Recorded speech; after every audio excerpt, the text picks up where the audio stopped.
Good morning, everybody. Welcome to the stream. It is day 15, and we are still going strong here in our LEDA challenge. How's everybody doing this morning? So, for those that don't know, just a quick recap of what I'm talking about when I said LEDA is that LEDA is a challenge that I've been doing for this entire month. LEDA stands for Live Every Day in August, and I am just literally going live here on my YouTube channel every single day, 7 days a week. Yes, even the weekends. Those are days, or so I've been told anyway. So I am going live here every single day for this entire month, and probably will continue to do so afterwards. I was thinking about this last night while I was watching some TV with my family, and I really enjoy doing these live streams with you and for you. And so I've decided that's exactly what I'm going to do. Now, today we're talking all about productivity, what it is, what it's not, and kind of go through a few different tips on how I get so much stuff done. I have been known to get an entire month's worth of work done in just 1 or 2 days. And so I decided, well, why not talk about productivity? And I actually got an email yesterday. I put a thing out in Slack and a couple other channels about what I should be talking about today. And because today was kind of an open day. And so I got a whole lot of people like requesting certain things. But I got an email from someone that kind of touched me, and I was like, well, let me talk about productivity. They're having an issue with getting things done, so I thought I would go ahead and talk about that today. So let me, before we get into that, let me go ahead and welcome everybody in. Consult the blind guy in the house, number one as usual. How's it going, mate? Lewis B, how's it going, man? Thanks for making the stream this morning. That's awesome. Fun will now commence. Thank you for being in the house. And we have Sue in the house and Beth. Welcome, guys. Thank you for being here. And I did see, where did it go? My son Ryan is in the house. How's it going? How's it going? Thanks for being on the stream. And call me. We need to talk. Salima is in the house. How's it going? Aaron Waller is here. Welcome, everybody. Welcome to the stream.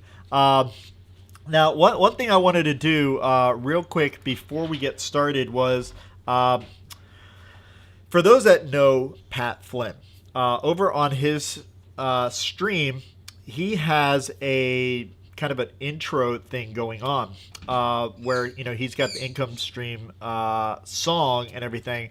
And I used to have an intro for my videos, and I didn't get to test this earlier. That's why I kind of wanted to do this now. But I want to play the intro for you to see how that goes, see how it changes to the main scene, automatically. And I hope you don't mind. But when the intro is done, let me know what you think about it. It's just something that I used to have on my old videos. If you go back to I posted one back in, I guess it was March or April time, about blogging. I believe I had the intro on there, and a couple after that, and then I decided to stop using it. But Consult the blind guy is saying hi, Jarvis. Yeah, Jarvis is quite loud this morning, and a little obnoxious. But wanted to go ahead and play that intro for you. See how it works in this live stream, if I should use it or not, what you think of it, or do you think I should just make an entirely new intro? So I'm going to go ahead and play that now.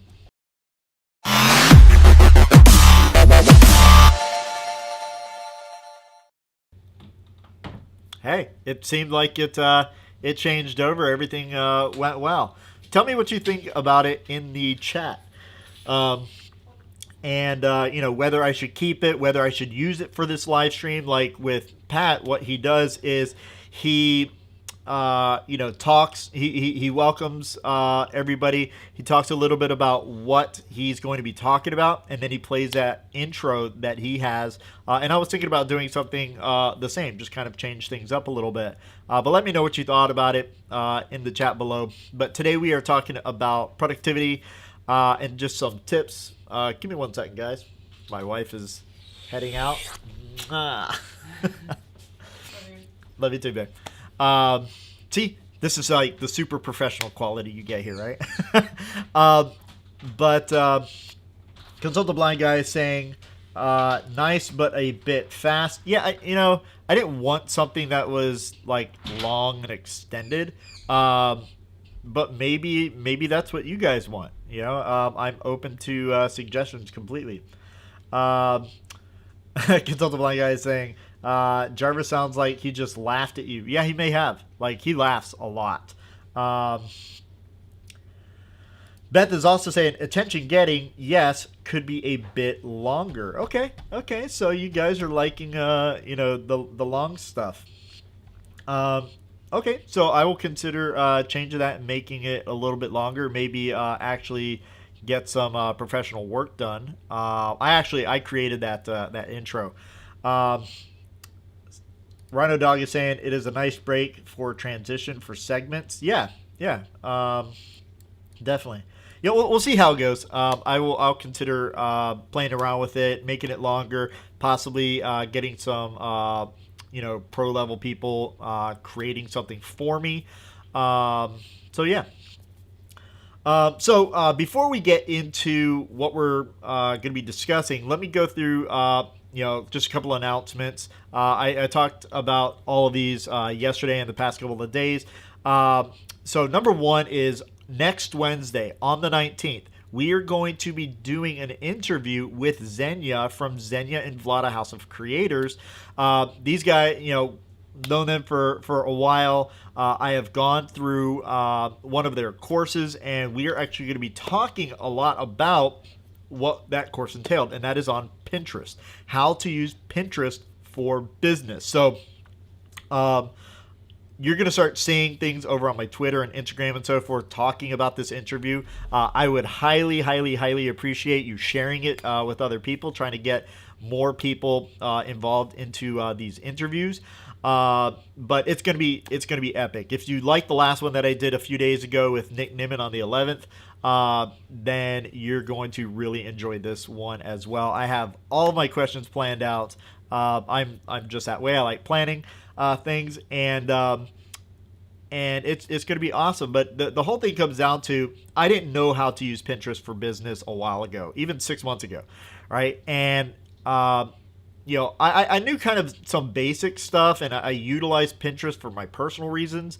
Got a whole lot of different boards on there for different things, but I didn't know how to use it really well for my business purposes, driving traffic to my blog and so forth.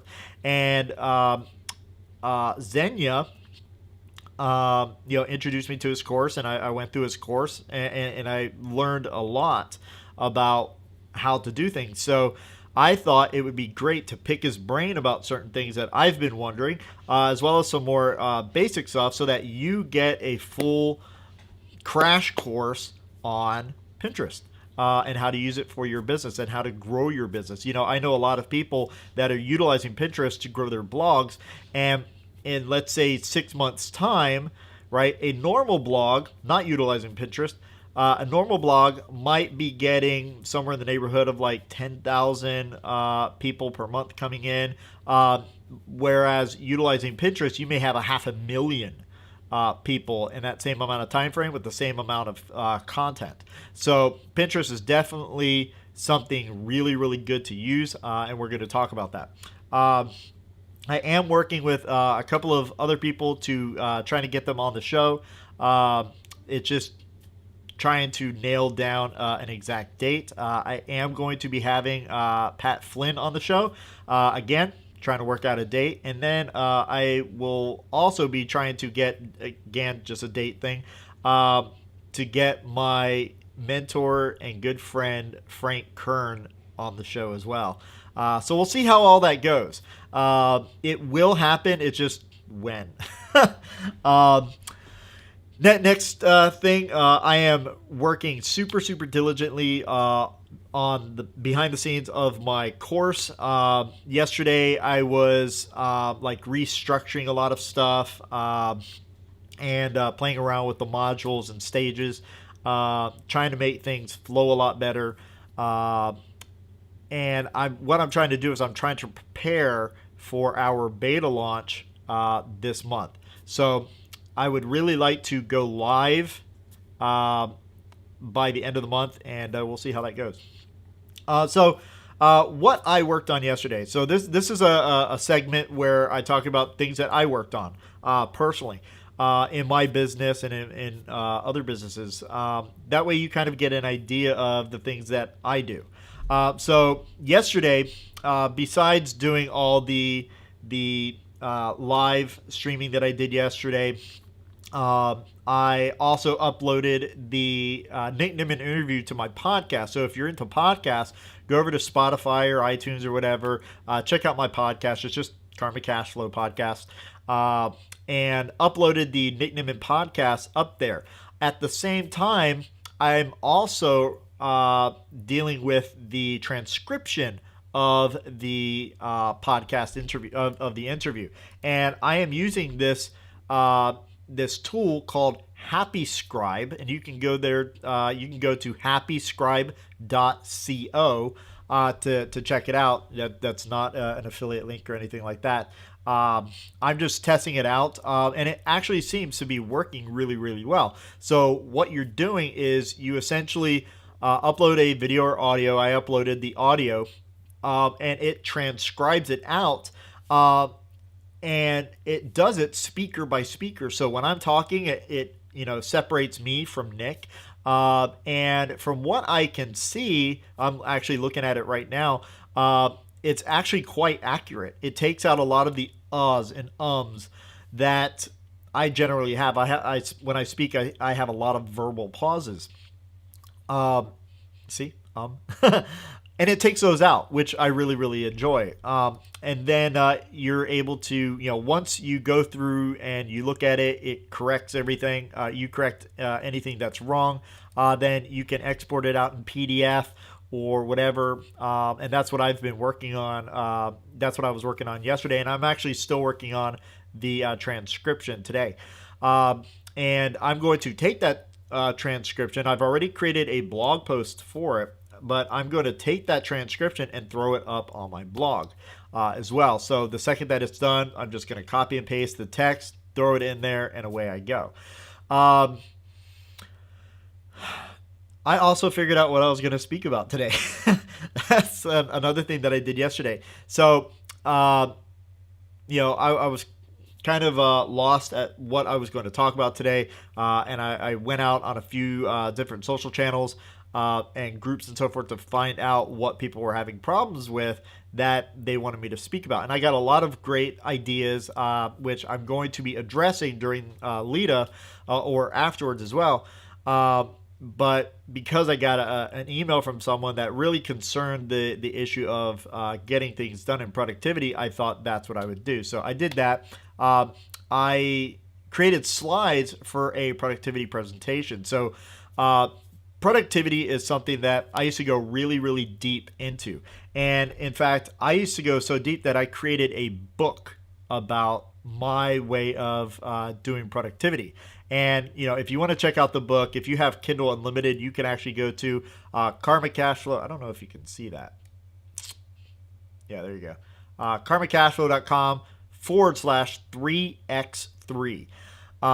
And check that out. And that'll just take you over to Amazon. That's not even an affiliate link or anything. But go over there. If you have Kindle Unlimited, it is free, or I believe it costs like $9 or something like that.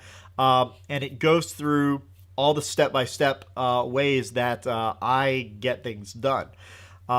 So because I speak or have spoken in the past a lot about productivity, I decided that I'm going to do a webinar all on productivity. This is going to be a zero pitch, so there's literally nothing for you to purchase or to do. It is just a training that I'm going to be doing, and I'm going to be doing that live. When that's going to be, I don't know yet. I will let you know. I will let you know this next week when I'm going to be doing that presentation. So it's going to be epic. I will cover some of the things that I am doing here, but I'm going to cover a lot more. So I'm going to cover like the productivity formula, my step-by-step 3x3 method, exactly what I do, how I do it. And the webinar will probably be an hour to an hour and a half long. Again, zero pitch. So there's not even, anything for you to subscribe to or anything, right? It is just pure content, and it's going to be epic. So Rondo Dog's asking, what was the site for transcriptions? It is called happyscribe.co. I will actually throw that in the chat here. There we go. happyscribe.co. It is awesome. Aaron's saying, I was wondering where Xenia and Vlada were, and I just realized that is on the 19th. Yes, they are going to be on the 19th, and it's going to be awesome. So what else did I get done? Where's my stuff? I also created thumbnails and set up the live stream itself for the Xenia interview. Let me know what you think about the thumbnail as well. I put it up yesterday. I worked on it for about maybe about 20 minutes or so. Didn't go super in depth, but I like what the outcome was of the thumbnail, and put it up, and so everything's ready. I set up StreamYard for our interview. I put when I went into StreamYard, I of course put all the description and everything like that. The thumbnail, title, the date, and all that stuff. And then I went into the actual broadcast studio to set up different title cards and so forth, and overlays that will show Xenia and Vlada's YouTube channel, and different stuff. So I did a lot of behind the scenes type stuff to prep for it. I also created a few additional questions that I didn't have prior that I thought would be good. There's total maybe about 20 different questions on top of the rapid fire stuff that is going to be at the end. Aaron Waller says thumbnail looks great. Thank you, man. Appreciate that. Like I said, like if you look at all of my thumbnails, there's always kind of a theme kind of going on. Let me know go through a lot of my thumbnails over the past 3 months, whether it be live stream or other. And let me know if you can see this theme that's starting to happen through most of my thumbnails. Let me see if you can get that right. Another thing that I did, I worked a lot on client work. Like I said, I have a particular client, a huge client of mine that I work with, and I did a lot of stuff. I worked on some advertisements. We put together a video for, actually 2 videos for TikTok videos, TikTok ads, and was exploring the TikTok ad platform, seeing how everything runs, seeing how things work, so that we can start doing those ads.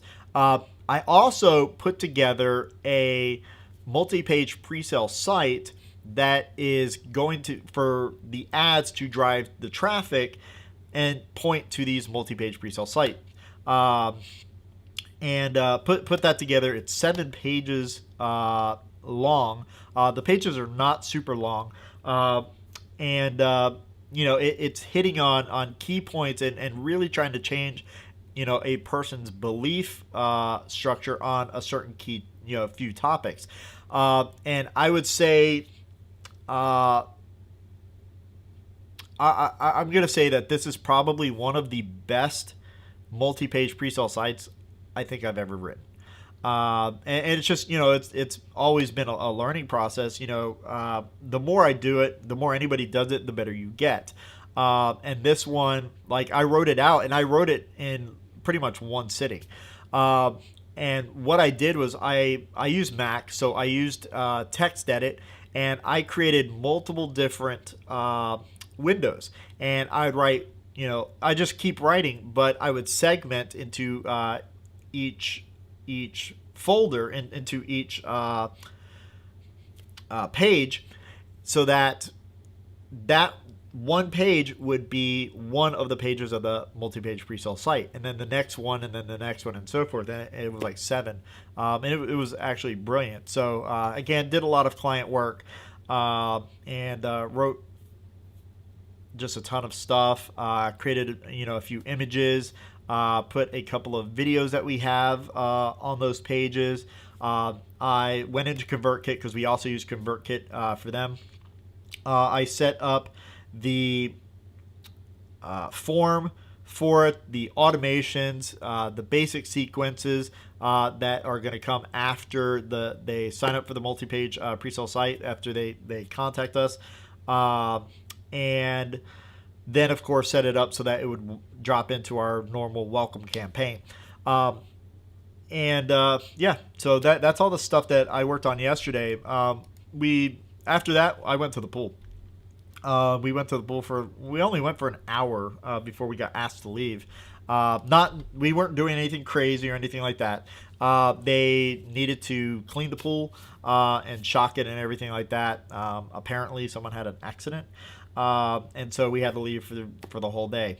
But yeah, that was the rest of my day. Literally, that was the rest of my day. The rest of the day, I just pretty much relaxed, hung out with my family. So let's get into some tips on how to be productive. And by the way, if you have any questions, you want to ask a question about productivity, or you want to ask a question really about anything, go ahead, throw that in the chat, and type the word question all in caps first. That way I can see it really, really well.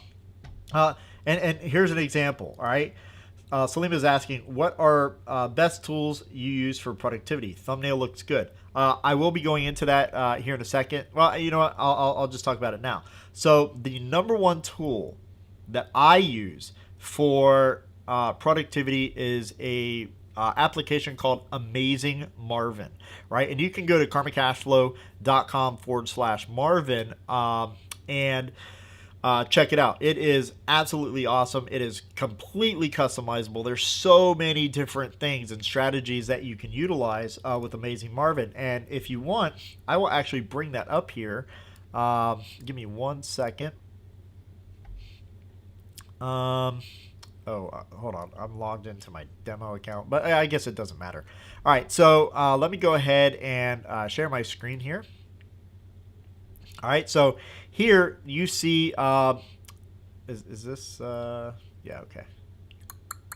So here we have Amazing Marvin, and this is an area which we call strategies, right? So we come in here into strategies, and there's a lot of different things that you can do.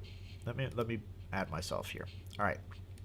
So lots of different ways to customize it, right? I can create smart lists, task reminders. I can set up Pomodoro timers and so forth. We have prioritization. So a lot of productivity systems, they create this kind of eat the frog methodology, and eat the frog is essentially doing the worst, the hardest thing first, and then moving on from there. You can set priority levels, different interface options, different navigation options. Here I have this matrix set up. So this is called the Eisenhower matrix, right? And the Eisenhower matrix is specifically, can you all see that? Let's see. Maybe I can back out here. There we go. That's a bit better. The Eisenhower matrix is something that I found in a Franklin Covey book, and it talked about this Eisenhower matrix. So anything that you have that comes into your world will fall into one of these categories. You have urgent and important. So this could be like your wife is in labor type stuff, right? That's urgent and important. You have important but not urgent, urgent but not important, and then not urgent or important. And this helps you really decide on what you should be focusing on. So, I really only focus on the top two, urgent and important. I get it done instantly. But this is where most of the work happens, is in important but not urgent, right? If it's urgent but not important, I either automate it or delegate it. And if it's not urgent or important, I literally just trash it, right? But there's so many things here that you can set up. You have different calendars that you can set up. You can set up time blocking, snooze, day theming, weekly schedules, time tracking, like just so much stuff here you can use. And of course, you can set up integrations for everything as well. Deep linking, like there's just, again, it's never ending, and they're always updating Amazing Marvin. It is absolutely fantastic. I highly recommend it. So yeah, I hope that answers your question. And that's pretty much, besides my Google Calendar, and I guess that's it. Yeah, Google Calendar and Amazing Marvin. They're really the only two things that I use for all my productivity. So real quick,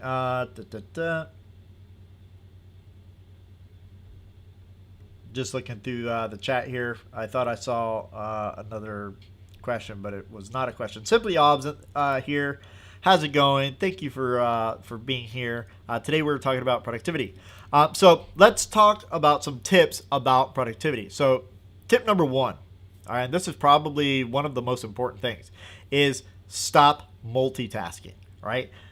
Focus on literally one thing. I only focus on one thing at a time. I am not the type of person to multitask. I'm not the type of person like my client is to have 50 tabs open. I might have 5, but they're all usually for the exact same reason, right? Maybe I'm doing research and I have 5 different things opened up, but I only focus on one thing. It's just kind of prepping for, okay, I'm going to be on this tab, and when I'm done here, then I move to the next tab.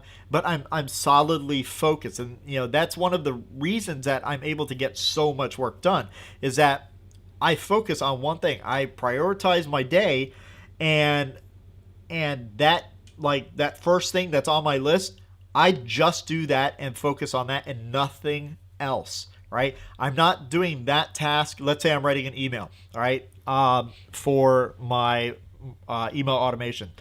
And, I'm doing that, and I'm not at the same time having a conversation over on Facebook. I'm not at the same time, on my phone here checking out, my latest Instagram feed. Nothing like that, right? I focus on one thing at a time until that job is done, right? I don't typically use something like a Pomodoro timer or anything like that. I find myself, I don't need it, right? I'm the type of person, a lot of people, they can't focus for long enough that they need a Pomodoro timer, so that they go for 20 minutes or so, and then they take a break, and then they go for another 20 minutes, and then they take a break. I don't need that, right? I can literally sit here for 4 hours and do the exact same thing, just boom, just pounding it out, right? My daughter calls me a machine because that's just the way that I am. That's who I am, so I don't require that.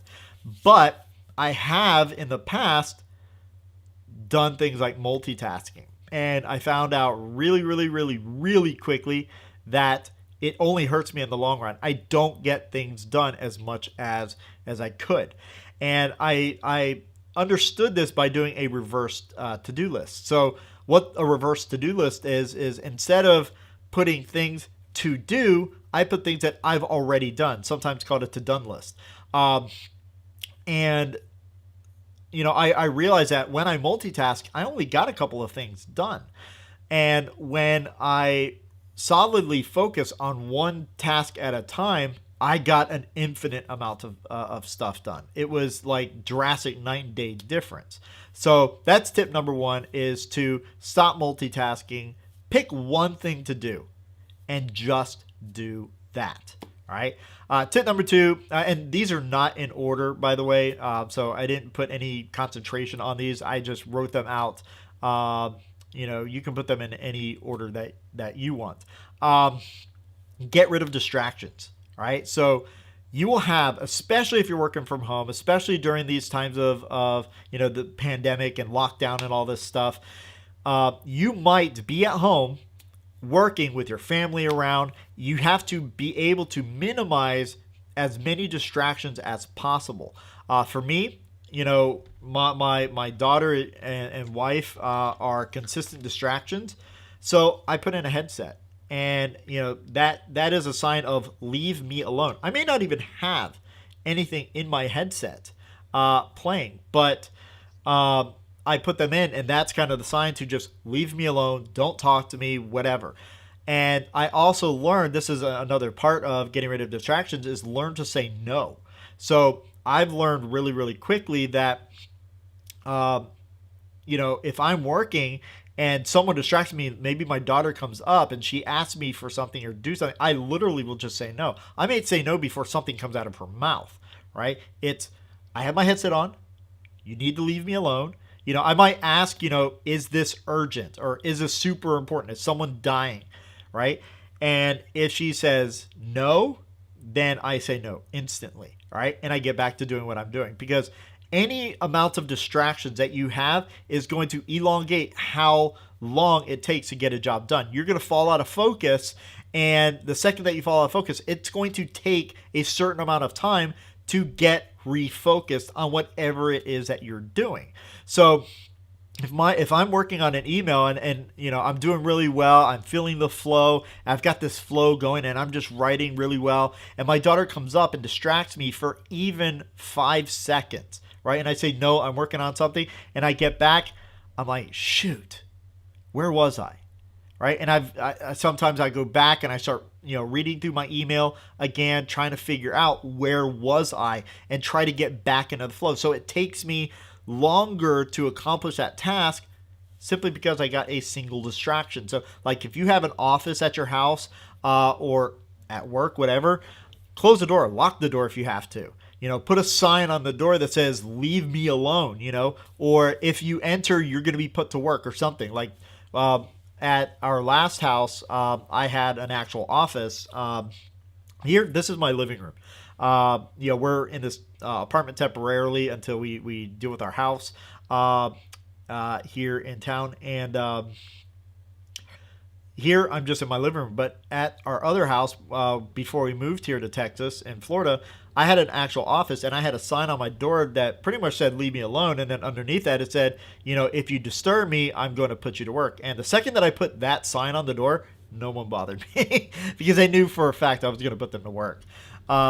So yeah, get rid of those distractions, whatever that distraction is. If your distraction is your phone, right, and it's constantly pinging, and it's constantly, sending you updates for Facebook or Instagram, and yourself, and that, if it comes up, you're going to have to check it, turn it off, put it in another room, do something. I generally, like when I'm wanting to focus and work, I do not have this nearby, right? I'll have the ringer on because like if my wife is out, I need to pay attention to that. But it's going to be like in another room so that it doesn't disturb me. Any tiny little ping that goes off, Facebook, Instagram, Twitter, whatever, I don't want to have to, constantly be focused on it. So get rid of those distractions. Let's see. Consult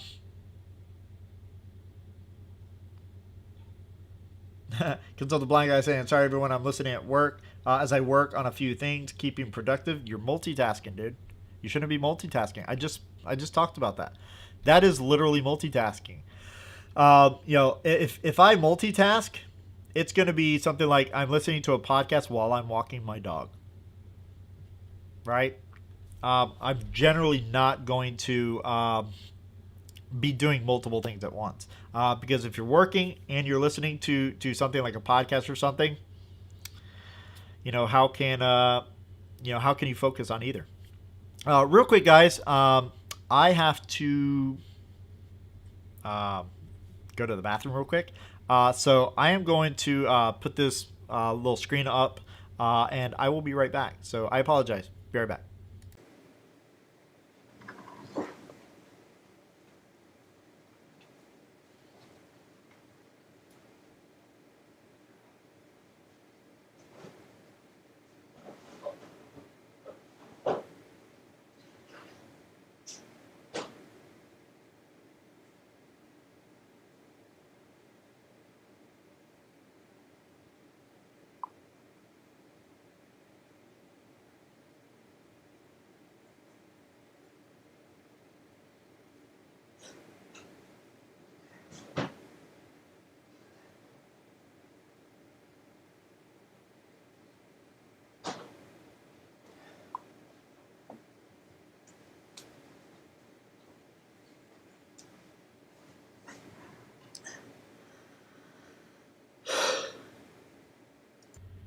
All right, guys. Sorry about that. Just had to use the little boy's room real quick. Yeah, talking about multitasking and getting rid of distractions. Again, consult the blind guy. Don't multitask. Just pick one thing. If you have to work, just go work. You can always catch a replay. Question from Salima: what are some things you wish you had known when you were beginning your journey as an entrepreneur? Oh boy, that's a really good question. What are some things that I wish I knew when I was beginning? For one, I wish that I knew better money management skills, that I had better money management skills. Financial education to me is number one. We live in a financial society, so we absolutely need to have a good financial base. And when I started my journey, I had no financial education at all, right? I didn't know what a mortgage was. I didn't know what a balance sheet was. I didn't know, truly what an asset versus a liability was, right? Really, simple stuff. And it cost me dear. I have literally lost millions and millions of dollars because I didn't have a good financial education when I first started. This was 20 plus years ago. 20 years ago. Because I started in 2000 in business. And so that's number one, is having a good financial education. The second thing that, if I could go back to 2000 and tell myself a couple of things, it would also be to take online stuff seriously. When I first started in business, I went the route of real estate investing, where I was buying and selling and renting houses. And the reason that I did that is because I didn't take this whole online thing seriously, right? I thought it was kind of, a fad, or, this won't last, or, it wasn't meant for doing all of this type of stuff that we do today. I thought maybe it would be like, a place like Google to research stuff. I didn't really see how far it would go. So, I wish I would have known how expansive the internet would have gotten, how big, online businesses could be. And instead of doing real estate, I might have gotten into doing some online stuff. What it would have been, I don't know. But those are two of the biggest things. Take online seriously and get a much better financial education. And maybe even considered taking some business classes. So and I'm not, talking about like at a college or something like that. I'm talking about like back in 2000, there were people talking about, internet marketing and business in general. And I could have just gone to take some seminars and gotten, more of a education than much later on. It took me 10 years, pretty much 9-10 years to go from not having a business to just getting in the online space. So yeah, hope that answers your question. That was the beginning of my journey, but the big thing was having a better financial education. That would have saved me millions of dollars, and a lot of headaches and sleepless nights. Good question. Let's see. Consult the blind guy saying, Just Simpson gave me Rich Dad Poor Dad, so I'm getting Audible. Awesome. Rich Dad Poor Dad was kind of the book that started it all for me. My first mentor, Pete, his name wasn't Pete, his name was Wesley, but everybody called him Pete. He was a telecommunications billionaire, yes, with a B. And he became my first mentor. And before he would even work with me, before he would kind of take me under his wing and help me out, he gave me Robert Kiyosaki's book, Rich Dad Poor Dad, which he had just picked up and read. It was fairly new. I think Rich Dad Poor Dad came out in like '97, I think, and this was 2000. And he gave me the book. I went home and devoured it, simply because he told me to. And I wasn't a fast reader then either. So I'm a much faster reader now, but back then I read it probably like 110 words a minute. So like really, really slow. And he gave me the book. I devoured it, and it just expanded my mind. Like I realized that I didn't have to be in the rat race, working 9 to 5, trying to get a better job, trying to get a better job, trying to get a better job in hopes that I make it. Yeah, really, really opened up my eyes. Really, really good book. I do believe that his book, The Cash Flow Quadrant, is a better book. But Rich Dad Poor Dad, great start. But after you're done reading Rich Dad Poor Dad, read The Cash Flow Quadrant. Great book. Beth is saying, "Bring on the music." I'm not sure what that says. What that means. Let's see. I consult the blind guy. My multitask right now is getting Audible on PC and Cell because Joe Samson gave me the audiobook and I'm new to Audible. Gotcha. I got to go, but I'm excited for the replay because to me, I get super easily distracted. Everybody does. Everybody gets distracted, some more than others. My wife is someone that, in an instant, she gets massively distracted. She's got like the ADD thing going on. Louis B, thanks for the reply. Karma on financial education. That's what I needed to hear. Yeah, man. Dude, that's number one. That's why, I teach it. It's like my channel was, meant so that you could start, run, and scale an online business. But in order to do that, you have to have this, solid financial education first. And during as well. Things change as you continue to progress in your business. Other things that you have to focus on, other things you have to learn about. I know, a lot about financial education, but I don't know certain things that, say, Bill Gates knows. He's a billionaire. He has to do things a lot differently. And when I get there, when I ever get there, at that point, I'll need to learn even more. But yeah. Question: do you still invest in real estate and recommend it? Top investments you recommend? Stocks? All right. So one, I'm not in stocks at all. Right. I don't play the stock market game. What I do, I am in real estate. I still do real estate. Just to slightly diversify my portfolio. I'm primarily just in the online space, but I do as well do real estate. And I do trade, but I trade in the currency market, right? So I'm literally trading money, right? I might trade the US dollar for the euro or the Japanese yen for, the Swiss franc. That's a type of trading that I do. And let me know in the chat if you want me to cover what I do as far as trading goes as well.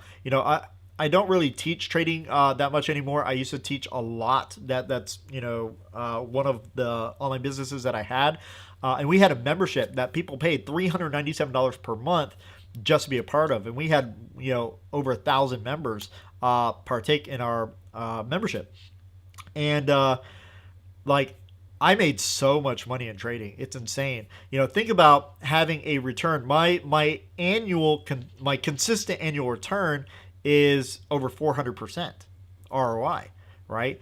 In real estate, my average is maybe about 18 to 20, which is good. That's fantastic in real estate.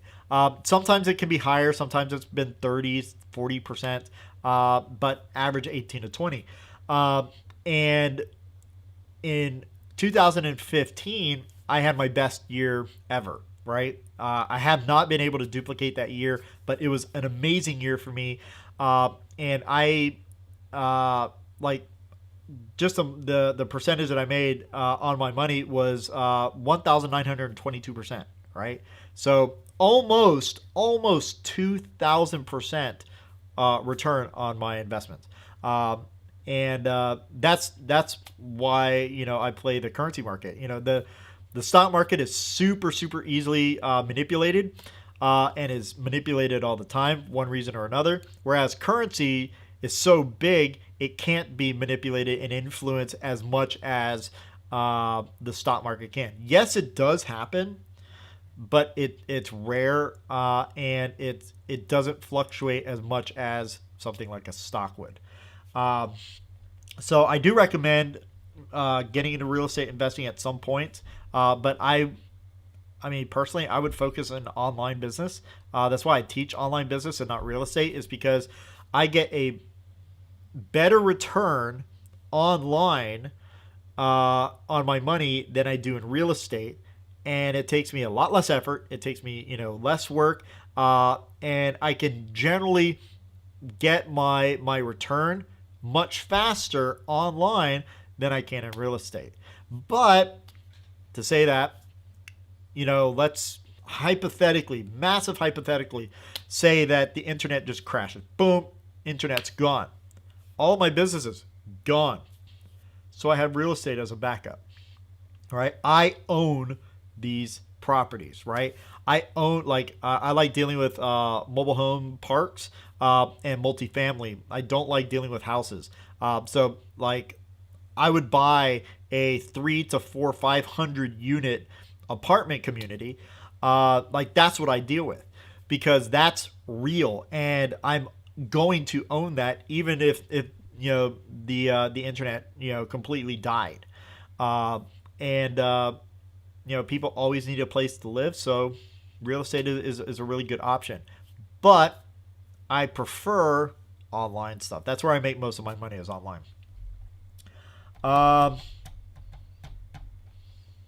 Let's see. Oh, Jim James in the house. How's it going? Jim Games 99.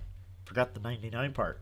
Forgot I'm behind because I had a problem loading the page. Oops. That's okay. Well, you're here now. You can always catch the replay. Let's see. Consult the Blind Guy. Use one of my credits now. Have Cash Flow Quadrant as well. Good. Go through both. Go through Rich Dad Poor Dad first, and then go through Cash Flow Quadrant. It's awesome. Question: how do you diversify real estate investment?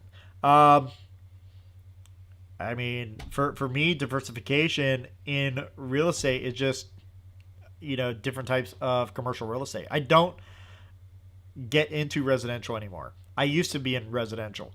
And in residential, we owned 362 houses, right? And acquired all between the years of 2000 and late 2007. So, 7, almost 8 years, I had acquired, that many houses, and it literally landed me in the hospital. It's just incredibly stressful.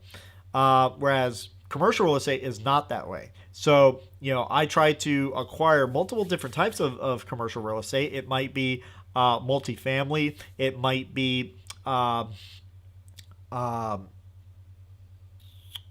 home parks. It might be, apartment buildings. I don't usually delve into the retail space, and that's because retail can easily dry up, whereas someone's always going to need a place to live, and that's one of the reasons that I don't get into retail. I don't get into triple net buildings, which triple net buildings would be something like a Walgreens or a CVS type thing, but yeah, I mean, I just try to, any amount of extra capital that I have that I put away specifically for real estate, I would use that, and then also most likely create what's called a syndication, where I put together this deal and I acquire money from other people as well to purchase a property, and then I would manage that property. That property would most likely have a property management company, but I would manage them, making sure everything gets done. We we add value to it. We raise the value and price of that apartment or whatever it is, and at some point sell it off.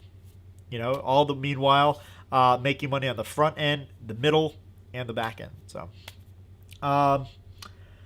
best resources to learn currency trading. This is a loaded question. Oh boy.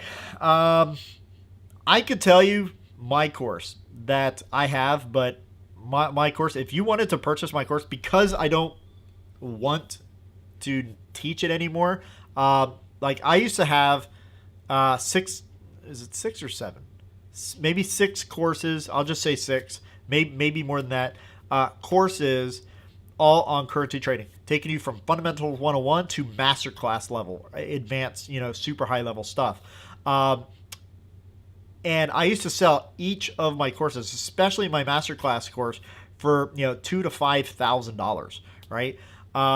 And people were buying it up, or they could join my membership, which was only $397 a month, and get access to it all.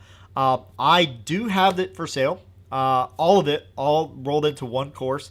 So like 6, 7 courses all into one for like $2,000. But I doubt that you want to go spend $2,000.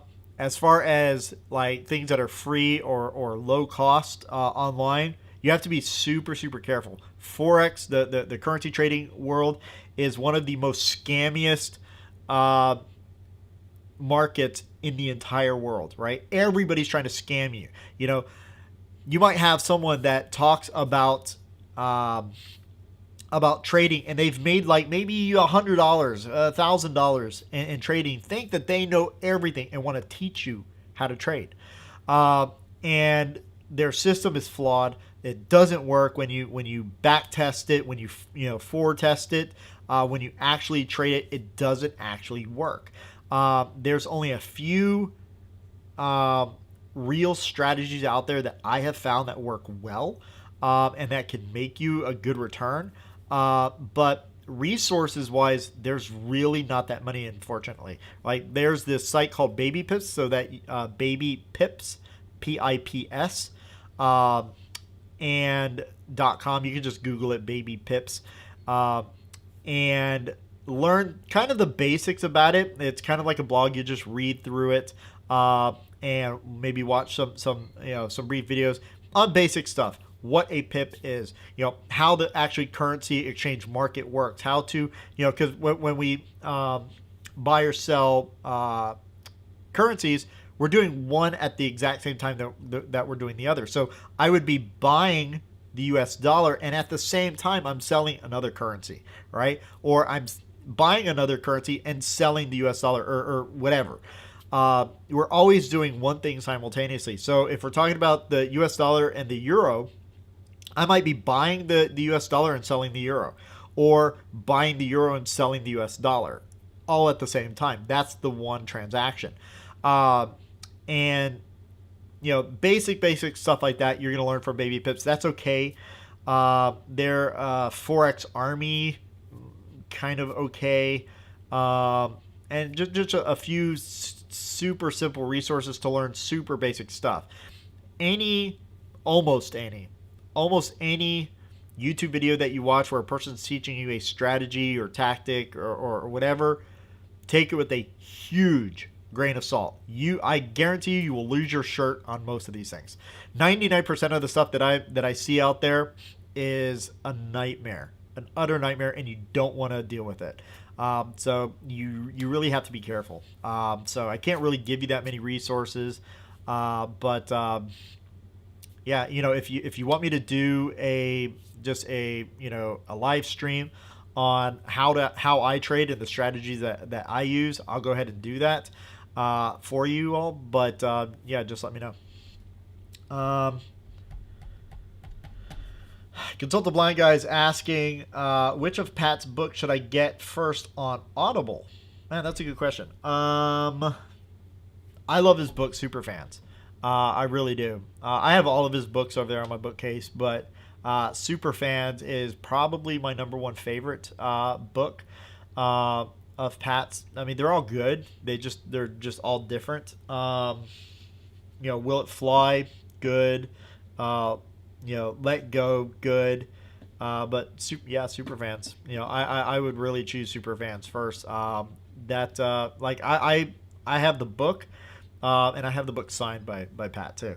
And I have the Audible version as well. And I've read the book twice and listened to the Audible version maybe 2 or 3 times. It's a fantastic book. So, all All right, a couple other tips. I think I've only gone through 2 tips out of all the ones that I have because questions, which I love questions, by the way. Ask as many as you want. Um, let's see. Question: how much money do you need to start trading? I would love a trading live stream. Would anybody else want a trading session? Me to do an actual trading session? Let me know. How much money do you need to start trading? Realistically, I mean, you can open an account for $50, maybe even less, on certain platforms. But I wouldn't really start trading until you have at least $2,000 to $2,500. You know, that's really what I recommend. And I would recommend when you start trading, of course, you're going to do what's called demo trading. So you're going to be using fake money, doing real trades, but with fake money. I would do that, learn the platform that you're on, and then once you truly know how to use the platform and you know how to put a transaction on, different types of orders, some basic stuff, then I would get right into utilizing your real money. Because you're not going to have the same psychological connection with the fake money as you would the real money. If you lost $10,000 in this fake money, you would have one type of reaction to that. And you would be 10 times more heartbroken if you only lost $10 of real money versus that $10,000 of fake money. So you need to have that psychological connection. You would start trading small, super small, nano lots if you could, which I would explain that later on in a live stream, what those are. But start small, start with real money, and I would recommend start with demo trading first, and then move on to real money as fast as you can. Once you know the platform. I don't recommend demo trading for like 6 months, 3 months, a year, or anything like that. Learn your platform really well that you're going to be trading on, and then get right into using money. But I would start an account with at least $2,000, maybe $2,500 or more if you could. My first trading account that I had, I started with, I think it was about $2,300. Went from $2,300 to about $8,500, and by that time I knew, I was like, okay, I can do this. I can make money. I'm making a consistent return, and at that point I pulled in a lot of money from real estate, and that's what I do now. Hey, Simply Obs is back. How's it going? I can tell the blind guy's got super fans as well. Man, you're just going all out getting stuff, aren't you? That's awesome. But yeah, Salima, I hope that that answers your question. Let me get through. I know that we're already over time, but let me go through some more productivity tips. Number 3 was track your time and schedule all parts of your day. Right? This is something that I didn't do right away when I started business that I wish I would have done, and that I schedule literally everything in my day. I schedule when I eat. I schedule, my family time. I schedule appointments and meetings. I schedule when I email people, when I check my Facebook. All this stuff I schedule, and I utilize something called time blocking. And time blocking is fantastic. You definitely, maybe I should do a live stream on time blocking and day theming as well. I utilize both. So what time blocking is setting a particular amount of time, a block of time, in order to accomplish a certain task, right, or a certain goal. So if I want to write 3 emails, right, I have to write 3 emails for this email sequence. I'm going to block out a certain amount of time, however long I think that's going to take. Maybe it's 90 minutes. And that block of time, that 90 minutes, that's the only thing that I'm going to do, right? I don't focus on anything else, just that one thing. And I just pound it out in that 90 minutes. And then right underneath that block of time, there's another block of time for something else. Maybe it's eating. Maybe it's taking a break, walking the dog, all that stuff, everything I do, my entire day is planned out, and I track everything, right? I track how long it takes to do something, And that way I can utilize that data in the future, because when I first started tracking my time, I didn't know how long it took me to do something. So how long does it take me to put a blog post up, right? Average. How long does it take me to refund a customer on a particular product or service, right? I didn't know how long it took all this stuff, so I tracked my time, and I use a tracking software called Rescue Time. Rescue Time is fantastic. There's also Time Doctor and a bunch of other ones that you can use. Rescue Time is just the one that I use, and I can actually go in, see where all my time is spent, how long it took me to do certain things, even offline stuff. So even if I'm not on the internet, if I'm only on my computer, but I'm doing something in, let's say, an application, Final Cut Pro, how long does it take me average to edit a video? That way I can plan out later on, using my time blocking method, that it takes me on average, an hour and a half to edit a video on average. So I'll block out that hour and a half time frame so that I can get that done. But track your time, everything that you do, and schedule all parts of your day, even your off time, your vacations, family time, TV time. If you want to Netflix and chill, put that in your calendar and schedule it. And I guarantee you it'll help. This is not something that I really wanted to do, to be honest. I was quite lazy with it when I first started doing it, but I mean, I have seen just an infinite growth in my personal life and my business by doing that.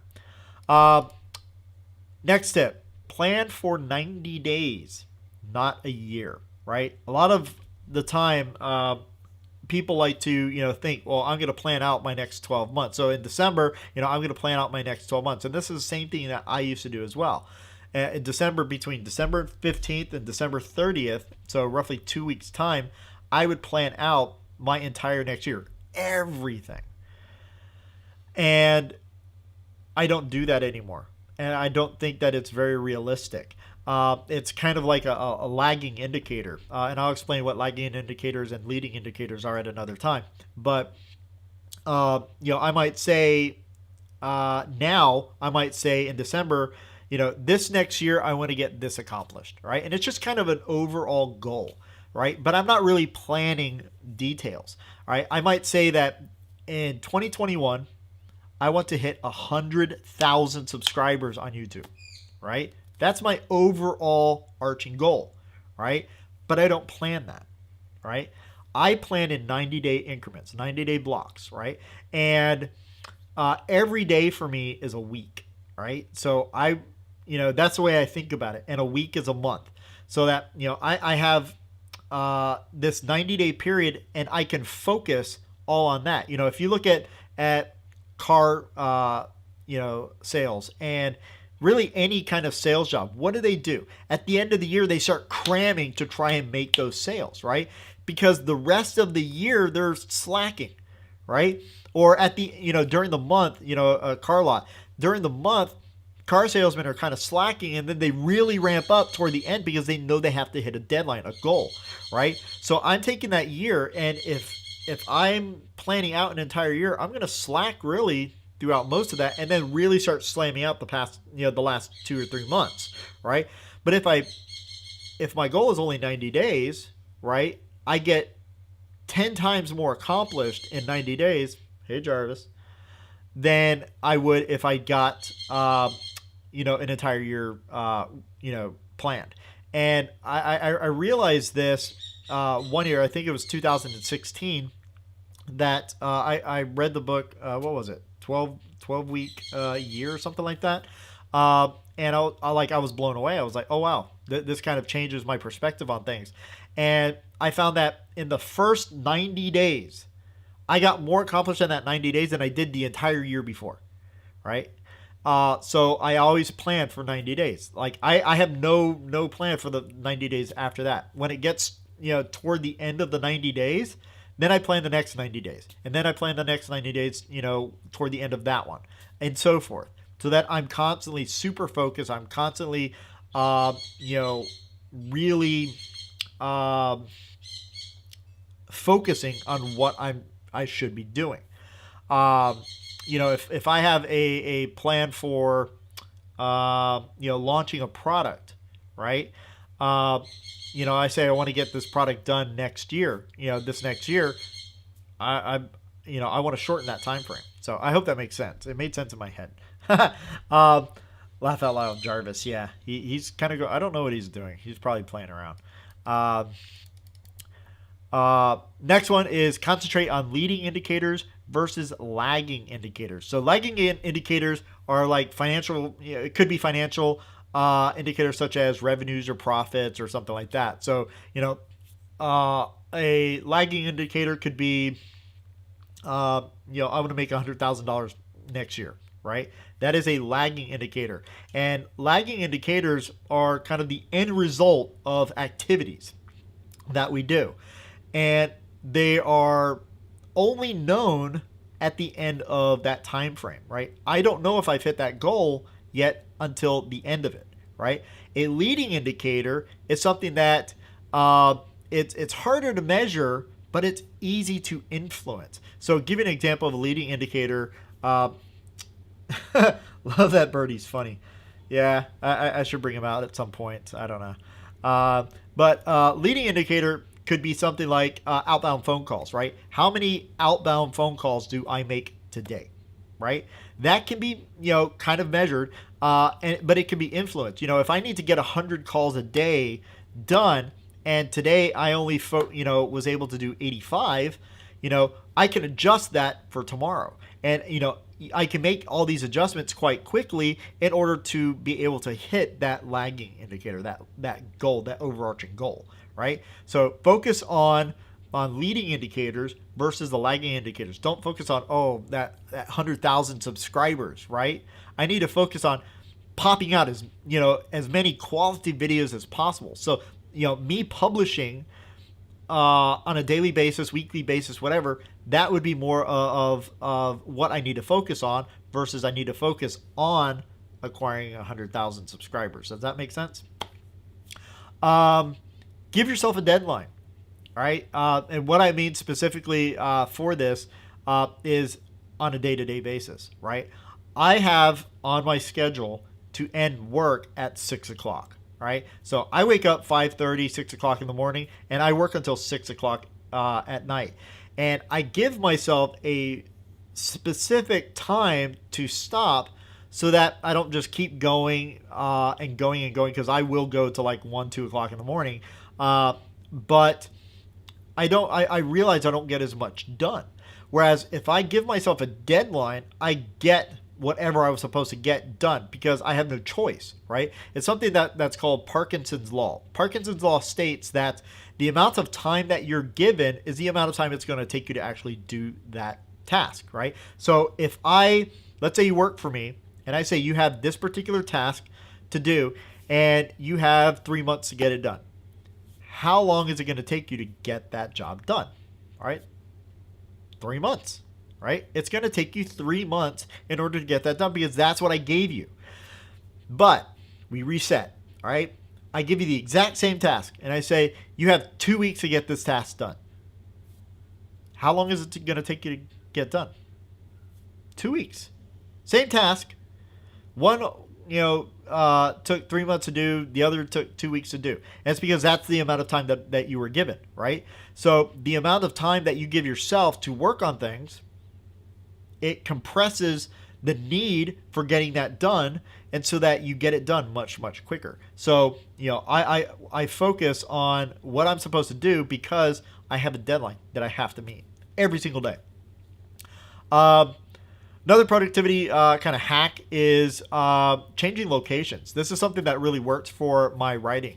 I was having an issue writing in my office, and so I changed locations. I went to Starbucks, and I found that I was 10 times more productive. And 10 times is just a number that I'm throwing out there. I don't actually know the real metrics. But I was just so much more productive at writing in Starbucks just because I just changed the location. Now, I'm sitting here on my computer, but if I want to write, I grab my laptop and I go somewhere else. I might go to the pool. I might, sit over on my couch. I'm constantly changing locations because I find that if I get stagnant in one area, if I just change my location, change my surroundings, it changes me, right? And you know, it's a great productivity hack. Next was time blocking and day theming. I already talked about time blocking. Day theming I didn't really talk about, and that is where every single day I have a particular theme for that day. So today might be YouTube, and everything that I work on today is geared toward YouTube, right? Tomorrow might be email, so everything that I do is geared toward email. And then, you know, maybe Monday. What is Monday? Monday is my writing day. So on Mondays, I just write. And I write for everything. It could be emails. It could be a sales letter, whatever. But I focus solely on writing. Tuesday is filming day, so I might film a video, and I might film like 10 different videos. But that's all I'm doing that day is I'm doing filming. The day after that, maybe editing, right? So that whole day, I'm just editing videos, and I'm theming my day. So that, let's say on Tuesday, is let's say my recording day. Something comes up that's not urgent, but it is important. Something comes up for writing, right? I actually don't do that task. I wait until my next writing day in order to do that task, right? Because it falls in my writing day theme. Or let's say I have, you know, it's on editing day and I have this brilliant new idea for a video. I will wait until the very next day for shooting videos. So that's, you know, day theming in a nutshell. The last tip that I have for you is batching your tasks, right? I'm huge in batch processing things. For those that don't know, I actually recorded 156 videos for my channel in less than a 2-week period, right? And this is so that, you know, I could get things done really, really quickly, as opposed to just doing a video today, maybe doing a video next week, and then a video after that. Just slam it out and get it done. That's the way I do everything. If I'm going to write, you know, some emails, I'm going to write quite a few different emails, right? It's not just I'm going to write one email today, and then I'm going to write one email tomorrow. I might pump out 12, 13 emails today, right? I just batch process everything. I get an idea of what I want to do. I might outline some stuff, and then I just do it. And I do it all at one time. So let's say you have a podcast. You want to do a podcast, and you release a podcast once a week. Well, don't record and edit this week one, and then next week record and edit one, and then the week after that record and edit one. No, do an entire month's worth. Do 4 or 5 episodes all in one day. Just slam it out, and you'll definitely see, you know, everything just skyrocket after that. Your productivity skyrocket after that, because batching tasks is one of the greatest things ever. Like, it's absolutely brilliant. I learned about this quite a few years ago, and don't know why I didn't do it before. I probably did, but I didn't understand batch processing. But now I batch process everything. Let's see. Salim was asking a question. If you were restarting, which biz would you start, and what steps would you take first? When would you start a second business? All good questions. If I was restarting, which biz would I start first? If I'm starting now, it would probably be something like affiliate marketing. I make a ton of money in affiliate marketing. I love affiliate marketing. It's something that's super easy to set up and get going. It does take a lot of front-loaded work, so you're not going to see any like super quick results unless you're using something like paid advertising. But it's super easy to get set up with, easy to execute.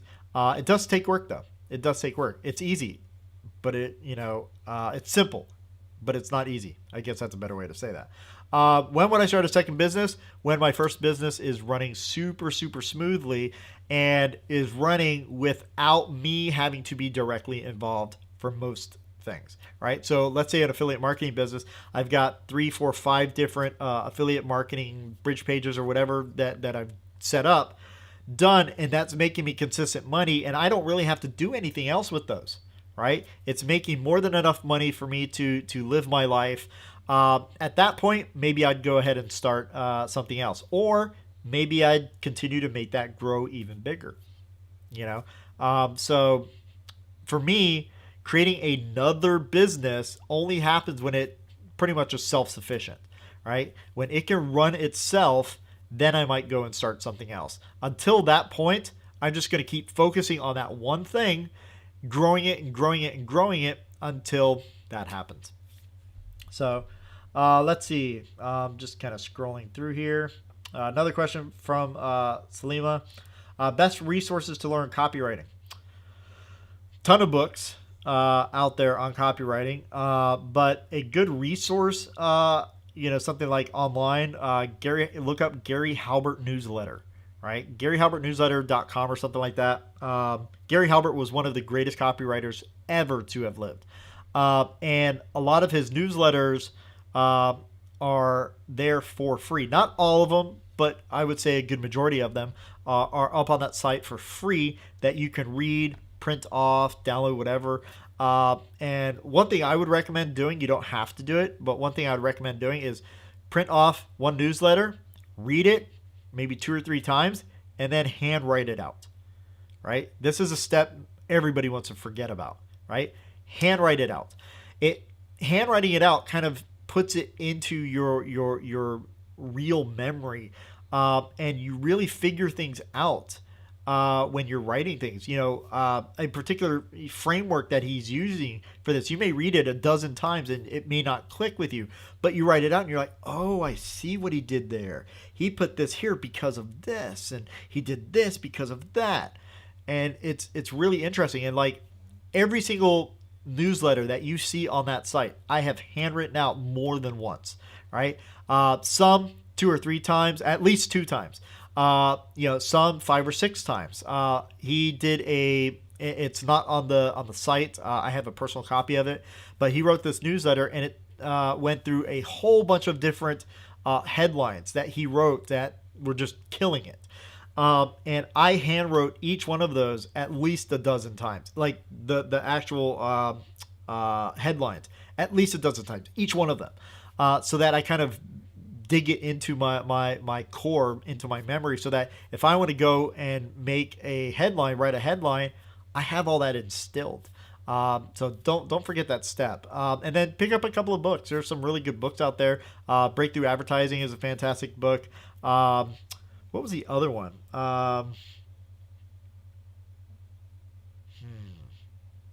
There was one book in particular. Oh, Cashvertising. That's what it was. I was just about to go get it. Cashvertising, kind of like advertising, but cashvertising.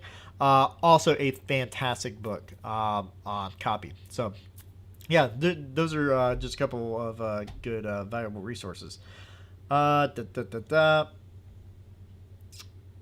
Michelle, aka is badass Buddha. Love it. That's a great idea. I'm implementing these today. Awesome. Lewis B says Ray Edwards. Yeah, Ray Edwards, also a fantastic resource. I talk with Ray. He's just an awesome dude. Really knows his stuff. He uses a framework called Pastor. Check out Ray Edwards as well. All right, guys. Well, that's pretty much it for me today. I know I went way over time, and I apologize for that. I hope you don't mind. Let me just turn this stuff off here. But where I'm going now is over to Pat Flynn, right? So you can go check him out, patflynn.com/theincomestream. Go ahead, check him out. He is awesome. He'll provide even more value to you and in your online journey, in your online business journey. And I hope to see you all there. So take care, guys. That is all for me. Peace.